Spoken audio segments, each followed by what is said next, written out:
Viewers फिर दोबारा थोड़ा स्वागत है प्रोग्राम सच्चा सच विच जी डॉक्टर साहब हुण साडे दर्शकां नूं दसो अज दे दिन दी की इतिहासक अहमियत है। सिख इतिहास के हवाले नाल 1940 ਵਿੱਚ ਅੱਜ ਦੇ ਦਿਨ ਭਾਈ ਸਾਹਿਬ ਭਾਈ ਰਣਧੀਰ ਸਿੰਘ ਜੀ ਜਿਨ੍ਹਾਂ ਨੇ ਅਖੰਡ ਕੀਰਤਨੀ ਜਥੇ ਜਿਹੜੇ ਅੱਜ ਵੀ ਦੁਨੀਆ ਭਰ ਦੇ ਵਿੱਚ ਰਹਿਣ ਸਵਾਈ ਕੀਰਤਨ ਔਰ ਆਪਣੇ ਬੜੇ ਨਵੇਕਲੇ ਅੰਦਾਜ਼ ਨਾਲ ਸਿੱਖੀ ਦਾ ਪ੍ਰਚਾਰ ਕਰਦੇ ਨੇ ਉਸ ਦੇ ਸੰਸਥਾਪਕ ਰਹੇ ਜੀ। ਗਦਰ ਪਾਰਟੀ ਦੀ ਉਹ ਰੂਹੇ ਰਵਾਂ ਸਨ ਔਰ ਉਹਨਾਂ ਨੇ ਕਰਤਾਰ ਸਿੰਘ ਸਰਾਭਾ ਇਹਨਾਂ ਸਾਰਿਆਂ ਨੂੰ ਦੂਸਰਿਆਂ ਗਦਰੀਆਂ ਨੂੰ ਇਨਸਪਾਇਰ ਕੀਤਾ ਜੀ। ਲਾਹੌਰ ਕੰਸਪੀਰੇਸੀ ਕੇਸ ਦੇ ਵਿੱਚ ਕੇਸ ਉਹਨਾਂ ਤੇ ਚੱਲਿਆ, ਉਹ ਫੜੇ ਗਏ ਸਨ ਫਿਰੋਜ਼ਪੁਰ ਜਾਂਦੇ ਆ ਜਦੋਂ ਕਿ ਗਦਰ ਮਚਾਉਣ ਦੀ ਸਕੀਮ ਪਹਿਲਾਂ ਹੀ ਜਿਹੜੀ ਹੈ ਇੱਕ ਗਦਾਰ ਨੇ ਜਿਹੜਾ ਕਿ ਜਿਵੇਂ ਜਰਮਨ ਦੀ ਗੱਲ ਕੀਤੀ ਹੈ ਵੀ ਇੰਡੀਅਨ ਪੇਡ ਏਜੰਟ ਰੱਖਿਆ, ਇੱਦਾਂ ਹੀ ਕਿਰਪਾਲ ਸਿੰਘ ਨਾਂ ਦਾ ਬੰਦਾ ਇੱਥੇ ਪਹਿਲੇ ਦਿਨ ਤੋਂ ਹੀ ਉਹਨਾਂ ਦੇ ਨਾਲ ਰਲਿਆ ਸੀ ਗਦਰੀਆਂ ਦੇ ਤੇ ਇੰਡੀਆ ਜਦੋਂ ਗਏ ਗਦਰ ਮਚਾਉਣ ਉਦੋਂ ਵੀ ਉਹ ਵੀ ਨਾਲ ਪਹੁੰਚ ਗਿਆ, ਉਹਦੇ ਕਰਕੇ ਉਹ ਸਕੀਮ ਫੇਲ ਹੋਈ। ਸੋ ਉਹਨਾਂ ਨੂੰ ਭਾਈ ਸਾਹਿਬ ਨੂੰ ਲਾਹੌਰ ਕੰਸਪੀਰੇਸੀ ਕੇਸ ਦੇ ਵਿੱਚ ਉਮਰ ਕੈਦ ਦੀ ਸਜ਼ਾ ਹੋਈ ਸੀ। ਸੋ ਆਪਣੀ ਉਮਰ ਕੈਦ ਕੱਟ ਕੇ ਲਾਹੌਰ ਤੋਂ ਉਹਨਾਂ ਦੀ ਰਿਹਾਈ ਹੋਈ ਔਰ ਉਹਨਾਂ ਨੇ ਅਖੀਰ ਦੇ ਵਿੱਚ ਕਿਵੇਂ ਭਗਤ ਸਿੰਘ ਜਿਹੜਾ ਲਾਹੌਰ ਜੇਲ੍ਹ ਦੇ ਵਿੱਚ ਹੀ ਬੰਦ ਸੀ ਔਰ ਉਹਨੇ ਖਾਹਿਸ਼ ਜ਼ਾਹਿਰ ਕੀਤੀ ਕਿ ਉਹ ਭਾਈ ਸਾਹਿਬ ਨੂੰ ਮਿਲਣਾ ਚਾਹੁੰਦਾ, ਉਸ ਨੂੰ ਮਿਲੇ ਔਰ ਉਹਨੂੰ ਪ੍ਰੇਰਿਆ ਕਿ ਵੀ ਤੂੰ ਕਿਵੇਂ ਹਿੰਦੂਆਂ ਨੂੰ ਖੁਸ਼ ਕਰਨ ਲਈ ਜਿਹੜਾ ਪਤਤ ਹੋਇਆ ਤੇ ਉਹਨੇ ਪ੍ਰਣ ਕੀਤਾ ਔਰ ਉਹ ਕੇਸਾਂ ਵਾਲਾ ਰੂਪ ਨੇ ਧਾਰਨ ਕੀਤਾ ਜਿਹੜਾ ਕੁਦਰਤੀ ਰੂਪ ਹੈ ਔਰ ਉਸ ਰੂਪ 'ਚ ਉਹ ਫਾਂਸੀ ਚੜ੍ਹੇ। ਸੋ ਭਾਈ ਰਣਧੀਰ ਸਿੰਘ ਆਪਣੀ ਰਿਹਾਈ ਤੋਂ ਬਾਅਦ ਅਕਾਲ ਤਖਤ ਸਾਹਿਬ ਆਏ ਜਿੱਥੇ ਉਹਨਾਂ ਨੂੰ ਸਨਮਾਨਿਤ ਕੀਤਾ ਗਿਆ ਔਰ ਉਹਨਾਂ ਦੇ ਸਨਮਾਨ ਦੇ ਵਿੱਚ ਇੱਕ ਪੂਰੀ ਸਾਈਟੇਸ਼ਨ ਹੈ ਪੰਥ ਦੀ ਸੇਵਾ ਦੇ ਬਦਲੇ ਜੀ। 1970 ਦੇ ਵਿੱਚ ਸੰਤ ਫਤਿਹ ਸਿੰਘ ਔਰ ਜਸਟਿਸ ਗੁਰਨਾਮ ਸਿੰਘ ਜਿਹੜਾ ਉਸ ਵੇਲੇ ਚੀਫ ਮਿਨਿਸਟਰ ਸੀ, ਇਹਨਾਂ ਦੀ ਆਪਸੀ ਕਾਫੀ ਖਿੱਚੋਤਾਣ ਹੋਈ, ਰਾਜ ਸਭਾ ਦਾ ਮੈਂਬਰ ਚੁਣਿਆ ਜਾਣਾ ਸੀ। ਫਤਿਹ ਸਿੰਘ ਨੇ ਦੋ ਬੰਦਿਆਂ ਨੂੰ ਟਿਕਟ ਦਿੱਤੀ ਜਿਨ੍ਹਾਂ ਦੇ ਵਿੱਚ ਇੱਕ ਸੰਤੋਖ ਸਿੰਘ ਔਰ ਇੱਕ ਹੋਰ ਟੌੜਾ ਸੀ, ਲੇਕਿਨ ਜਸਟਿਸ ਗੁਰਨਾਮ ਸਿੰਘ ਨੇ ਗਿਆਨੀ ਭੁਪਿੰਦਰ ਸਿੰਘ ਉਸ ਨੂੰ ਆਜ਼ਾਦ ਉਮੀਦਵਾਰ ਖੜਾ ਕੀਤਾ, ਭੁਪਿੰਦਰ ਸਿੰਘ ਜਿੱਤ ਗਿਆ ਜੀ। ਔਰ ਫਿਰ ਗੁੱਸੇ 'ਚ ਫਤਿਹ ਸਿੰਘ ਨੇ ਆਪਣੇ ਜਿਹੜੇ ਉਹਦੇ ਭਰੋਸੇ ਵਾਲੇ ਸੀ ਬੰਦੇ ਉਹਨਾਂ ਨੂੰ ਕਿਹਾ ਵੀ ਹਮਾਇਤ ਵਾਪਸ ਲੈ ਲਿਓ ਤੇ ਜਸਟਿਸ ਗੁਰਨਾਮ ਸਿੰਘ ਦੀ ਸਰਕਾਰ ਟੁੱਟ ਗਈ।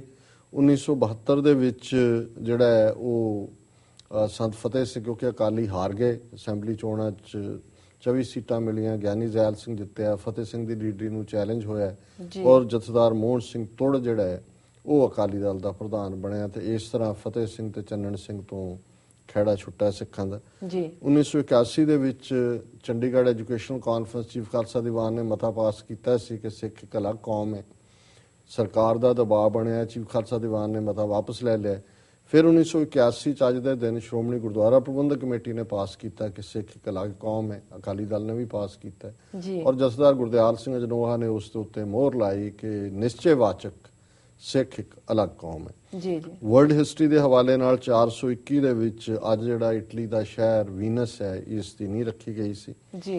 1306 ਦੇ ਵਿੱਚ ਰਾਬਰਟ ਬਰੂਸ ਸਕਾਟਲੈਂਡ ਦਾ ਕਿੰਗ ਬਣਿਆ ਅੱਜ ਦੇ ਦਿਨ। ਉਹੀ ਕਿੰਗ ਬਰੂਸ ਹੈ ਜਿਹਦੀ ਇਹ ਕਹਾਣੀ ਅਸੀਂ ਪੜ੍ਹਦੇ ਰਹੇ ਹਾਂ ਸਕੂਲਾਂ ਦੇ ਵਿੱਚ ਕਿ ਕਿਵੇਂ ਉਹ ਹਾਰਦਾ ਰਿਹਾ, ਇੱਕ ਤੋਂ ਬਾਅਦ ਇੱਕ ਵਾਰੀ ਹਾਰਿਆ, ਲੁਕ ਜਾਂਦਾ ਸੀ ਜੰਗਲਾਂ ਦੇ ਵਿੱਚ, ਫਿਰ ਉਹਨੇ ਸੋਚਿਆ ਵੀ ਛੱਡ ਦਈਏ ਇਸ ਨੂੰ। ਫਿਰ ਬੜਾ ਉਦਾਸ ਬੈਠਾ ਸੀ ਤਾਂ ਉਹਨੇ ਇੱਕ ਮੱਕੜੀ ਦੇਖੀ ਜਿਹੜੀ ਕਿ ਉੱਤੇ ਨੂੰ ਚੜ੍ਹ ਰਹੀ ਸੀ ਔਰ ਫਿਰ ਥੱਲੇ ਡਿੱਗ ਪਈ। ਫਿਰ ਉਹਨੇ ਕੋਸ਼ਿਸ਼ ਕੀਤੀ, ਫਿਰ ਡਿੱਗ ਪਈ, ਉਹ ਚੌਥੀ ਪੰਜਵੀਂ ਵਾਰੀ ਚੜ੍ਹ ਗਈ ਤਾਂ ਉਹਨੇ ਆਪਣੇ ਆਪ ਨੂੰ ਕਿਹਾ ਕਿ ਇੱਕ ਮੱਕੜੀ ਤਾਂ ਆਪਣਾ ਨਿਸ਼ਾਨਾ ਨਹੀਂ ਛੱਡਦੀ ਤੇ ਤੂੰ ਕਿਉਂ ਛੱਡ ਰਿਹਾ।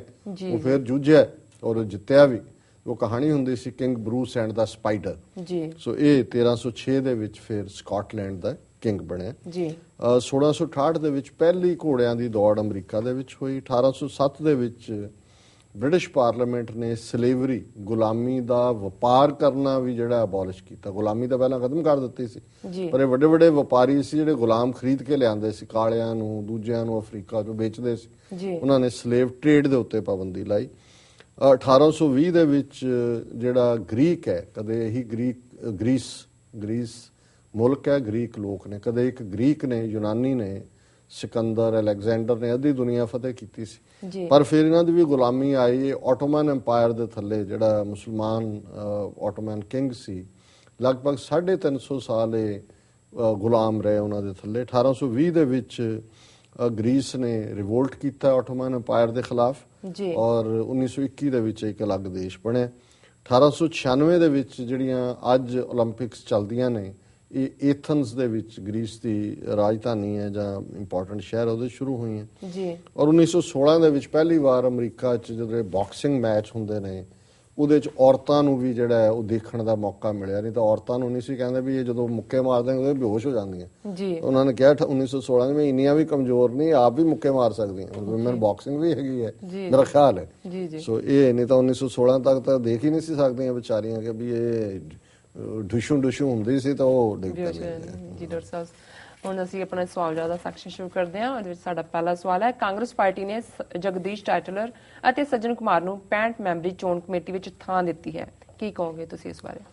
ਦੇਖੋ, ਜ਼ਾਹਰ ਹੈ ਕਿ ਵੀ ਸਈਆਂ ਭੈ ਕੋਤਵਾਲ ਤੋਂ ਡਰ ਕਾਹੇ ਕਾ। ਸੋਨੀਆ ਗਾਂਧੀ ਜਦੋਂ ਤੱਕ ਬੈਠੀ ਹੈ, ਰਾਜੀਵ ਗਾਂਧੀ ਦੀ ਪਤਨੀ, ਜੀ ਉਹਨੂੰ ਪਤਾ ਹੈ ਵੀ ਇਹ ਮੇਰੇ ਪਤੀ ਦੇ ਬੜੇ ਵਫਾਦਾਰ ਸੀ ਕਿ ਜੋ ਵੀ ਇਹਨਾਂ ਨੇ ਕੀਤਾ ਸਿੱਖਾਂ ਦੀ ਨਸਲਕੁਸ਼ੀ ਮੇਰੇ ਪਤੀ ਦੇ ਕਹਿਣ ਤੇ ਕੀਤੀ ਹੈ। ਹੁਣ ਉਹਦੀ ਵਸ ਨਹੀਂ ਚੱਲਦਾ ਹੈ, ਨਹੀਂ ਤਾਂ ਜਗਦੀਸ਼ ਟਾਈਟਲਰ ਨੂੰ ਤਾਂ ਦੇ ਦਿੱਤੀ ਸੀ ਈਵਨ ਸੀਟ ਐਮਪੀ ਦੀ। ਜੀ ਉਹ ਫਿਰ ਜਰਨੈਲ ਸਿੰਘ ਪੱਤਰਕਾਰ ਨੇ ਜੁੱਤੀ ਮਾਰੀ ਚਿਦੰਬਰਮ ਦੇ, ਤਾਂ ਜੁੱਤੀ ਦੇ ਨਾਲ ਹੀ ਉਹਦੀ ਟਾਈਟਲਰ ਦੀ ਸੀਟ ਵੀ ਉੱਡ ਗਈ।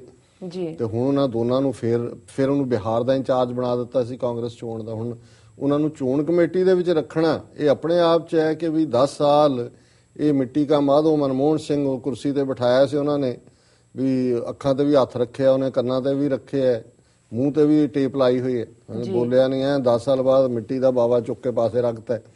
ਇਹਦੇ ਬਾਵਜੂਦ 10 ਸਾਲ ਬਾਅਦ ਫਿਰ ਇਹ ਦੋਨੋਂ ਜਿਹੜੇ ਨੇ ਸ਼ੈਤਾਨ ਦੀ ਆਂਤ, ਸ਼ੈਤਾਨ ਦੀ ਟੂਟੀ ਔਰ ਸ਼ੈਤਾਨ ਦੇ ਪੁੱਤਰ ਟਾਈਟਲਰ ਔਰ ਸੱਜਣ ਕੁਮਾਰ ਕੱਢ ਲਏ ਨੇ। ਸੋ ਜ਼ਾਹਰ ਹੈ ਹੋਰ ਕੀ ਸਬੂਤ ਚਾਹੀਦੇ ਹੁੰਦੇ ਨੇ। ਸੋ ਇਹ ਕਾਤਲਾਂ ਦੇ ਪੁਸ਼ਤਪਨਾ ਕਰਨ ਵਾਲੇ ਨਹੀਂ, ਕਾਤਲ ਹੈ ਹੀ ਇਹਨਾਂ ਦੇ ਜ਼ਰ ਖਰੀਦ ਨੇ ਔਰ ਕੰਮ ਹੀ ਇਸ ਟੱਬਰ ਦਾ ਹੈਗਾ। ਜਿਹਨਾਂ ਨੂੰ ਅੱਜ ਲੱਗਦਾ ਜੀ ਰਾਹੁਲ ਗਾਂਧੀ ਹੁਣ ਬਹੁਤ ਵਧੀਆ ਹੋ ਗਿਆ, ਸੋਨੀਆ ਗਾਂਧੀ ਤਾਂ ਇਟਾਲੀਅਨ ਹੈ, ਇਹਦਾ ਕਿਹੜਾ ਉਹਦੇ ਰੋਲ ਸੀ। ਇਹ ਦੇਖ ਲਓ ਜਿਨ੍ਹਾਂ ਦਾ ਰੋਲ ਹੈ ਉਹਨਾਂ ਨੂੰ ਸਿਰ ਤੇ ਬਿਠਾ ਰਹੇ ਨੇ। ਜੀ ਜੀ ਡਾਕਟਰ ਸਾਹਿਬ, ਬਿਲਕੁਲ। ਹੁਣ ਸਾਡੇ ਦਰਸ਼ਕਾਂ ਨੂੰ ਦੱਸੋ ਅੱਜ ਦਾ ਵਿਚਾਰ।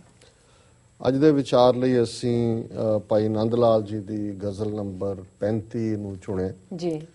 ਉਹਦਾ ਇਸ ਗਜ਼ਲ ਦਾ ਮੂਲ ਫਾਰਸੀ ਪਾਠ ਹੈ ਜੀ। ਆਰਫਾਂ ਰਾ ਸੂਏ ਊ ਬਾਸ਼ਦ ਲਜ਼ੀਜ਼, ਆਸ਼ਕਾਂ ਰਾ ਕੂਏ ਊ ਬਾਸ਼ਦ ਲਜ਼ੀਜ਼। ਆਰਫ ਗਿਆਨੀ ਨੂੰ ਕਹਿੰਦੇ ਨੇ, ਆਸ਼ਕ ਜ਼ਾਹਰ ਹੈ ਇਸ਼ਕ ਵਿੱਚ ਜਿਹੜਾ ਹੈ ਉਸ ਨੂੰ ਕਹਿੰਦੇ ਨੇ ਜੀ।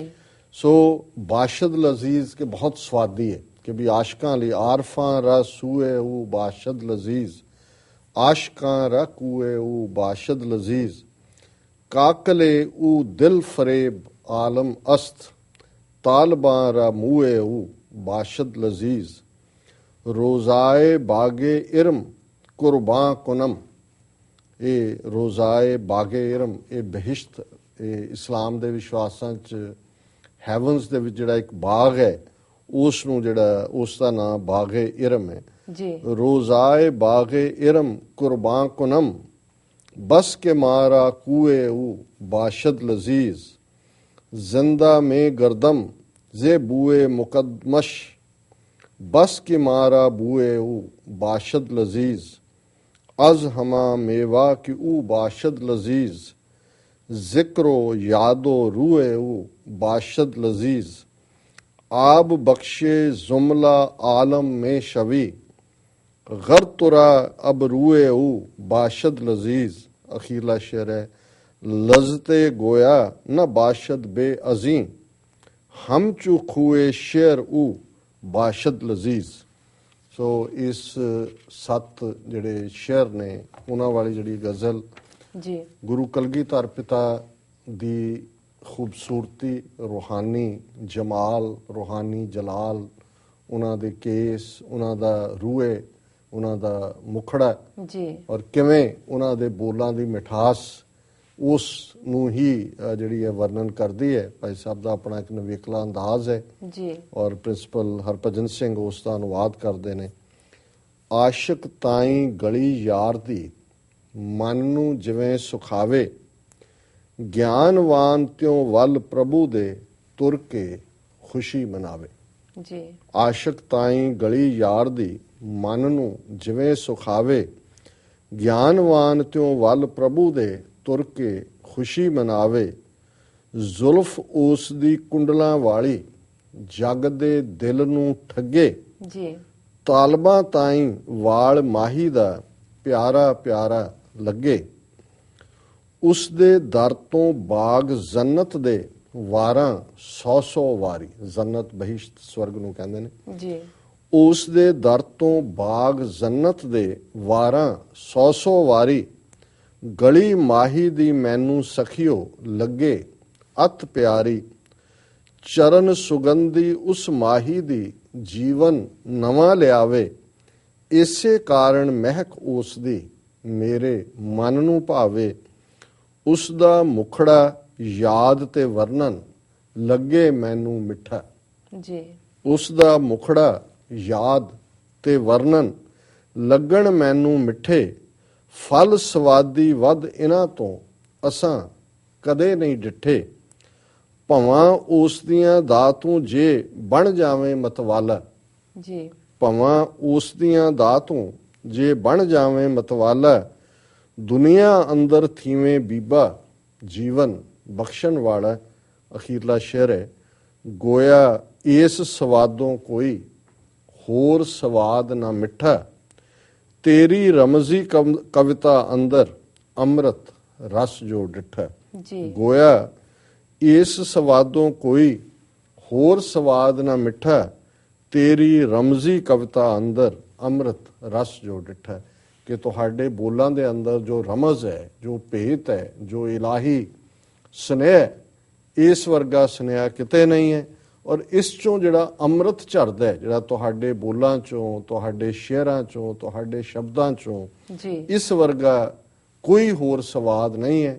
ਤੁਹਾਡੇ ਮੂਏ ਮੁਬਾਰਕ, ਜਿਵੇਂ ਉਹਨਾਂ ਨੇ ਵਾਲਾਂ ਦੀ ਗੱਲ ਕੀਤੀ, ਤੁਹਾਡੀ ਜ਼ੁਲਫ ਕੇਸਾਂ ਦੀ ਗੱਲ, ਤੁਹਾਡੀ ਗਲੀ ਵੱਲ ਜਾਣਾ, ਇਹ ਜਿਵੇਂ ਆਸ਼ਿਕ ਨੂੰ ਆਪਣੇ ਪਿਆਰੇ ਦੀ ਗਲੀ ਚੰਗੀ ਲੱਗਦੀ ਹੈ, ਇਸੇ ਤਰ੍ਹਾਂ ਹੀ ਗਲੀ ਯਾਰ ਦੀ ਮਨ ਨੂੰ ਜਿਵੇਂ ਸੁਖਾਵੇ, ਇਸੇ ਤਰ੍ਹਾਂ ਜਿਵੇਂ ਗਿਆਨਵਾਨ ਰੱਬ ਦੇ ਰਸਤੇ ਤੁਰ ਕੇ ਖੁਸ਼ ਹੁੰਦੇ, ਔਰ ਇਸੇ ਤਰ੍ਹਾਂ ਜਿਵੇਂ ਚਾਰ ਚੁਫੇਰੇ ਇੱਕ ਸੁਗੰਧੀ ਹੈ, ਤੁਹਾਡੇ ਚਰਨਾਂ ਦੇ ਵਿੱਚ ਬੈਠਣਾ ਉਹ ਸੁਗੰਧੀ ਦਿੰਦਾ, ਔਰ ਤੁਹਾਡਾ ਮੁਖੜਾ ਯਾਦ ਤੇ ਵਰਣਨ, ਇਹ ਤਿੰਨੋਂ ਚੀਜ਼ਾਂ ਜਿਹੜੀਆਂ ਨੇ, ਤੁਹਾਡੇ ਦੀਦਾਰ ਤੁਹਾਨੂੰ ਯਾਦ ਦੇ ਵਿੱਚ ਲਿਆਣਾ, ਤੇ ਤੁਹਾਡੇ ਬੋਲ ਯਾਨੀ ਕਿ ਬਾਣੀ, ਇਹ ਤਿੰਨੋਂ ਹੀ ਚੀਜ਼ਾਂ ਜੀਵਨ ਦਾ ਅੰਮ੍ਰਿਤ ਹੈ।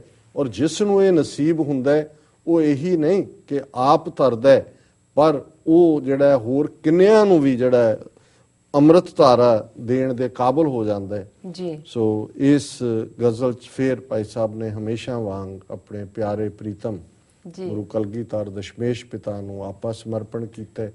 ਉਹਨਾਂ ਦੇ ਪਿਆਰ ਦੇ ਵਿੱਚ ਗੁੜੁੰਦ ਉਹਨਾਂ ਦਾ ਇੱਕ ਇੱਕ ਸ਼ੇਅਰ, ਇੱਕ ਇੱਕ ਸ਼ਬਦ ਸਾਨੂੰ ਸਾਰੇ ਹੀ ਤਾਲਬਾਂ ਨੂੰ, ਸਾਰੇ ਹੀ ਪਾਂਧੀਆਂ ਨੂੰ ਇੱਕ ਉਹ ਸਰੂਰ ਦਿੰਦਾ ਹੈ ਕਿ ਜੇ ਕਿਤੇ ਕਾਸ਼ ਅਸੀਂ ਵੀ ਭਾਈ ਸਾਹਿਬ ਵਾਂਗ ਕਦੇ ਗੁਰੂ ਕਲਗੀਧਰ ਦੇ ਪ੍ਰੇਮ ਨੂੰ, ਉਹਨਾਂ ਦੀ ਉਸ ਸ਼ਖਸੀਅਤ ਨੂੰ ਦੇਖ ਸਕਦੇ, ਜਾਣ ਸਕਦੇ, ਤੇ ਫਿਰ ਸ਼ਾਇਦ ਜੀਵਨ ਦੇ ਅੰਦਰ ਕੋਈ ਸਫਲਤਾ ਵੀ ਹੁੰਦੀ।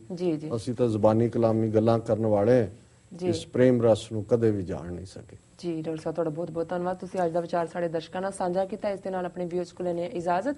ਵਿਊਅਰਸ, ਸਾਡੇ ਪ੍ਰੋਗਰਾਮ ਦਾ ਸਮਾਂ ਇੱਥੇ ਸਮਾਪਤ ਹੁੰਦਾ। ਤੁਸੀਂ ਆਪਣੇ ਰਾਏ ਤੇ ਸੁਝਾਅ ਸਾਨੂੰ ਭੇਜਣਾ ਨਾ ਭੁੱਲਣਾ। ਸਾਡੇ ਇਸ ਪਤੇ ਤੇ sos@tvh4.tv ਤੇ ਅਸੀਂ ਆਪਣਾ ਪ੍ਰੋਗਰਾਮ ਲੈ ਕੇ ਫਿਰ ਤੁਹਾਡੇ ਰੂਬਰੂ ਹੋਵਾਂਗੇ। ਤਦ ਤੱਕ ਲਈ ਮੈਨੂੰ ਤੇ ਆਪਣੇ ਡਾਕਟਰ ਸਾਹਿਬ ਨੂੰ ਆਗਿਆ ਦਿਓ। ਵਾਹਿਗੁਰੂ ਜੀ ਕਾ ਖਾਲਸਾ, ਵਾਹਿਗੁਰੂ ਜੀ ਕੀ ਫਤਿਹ।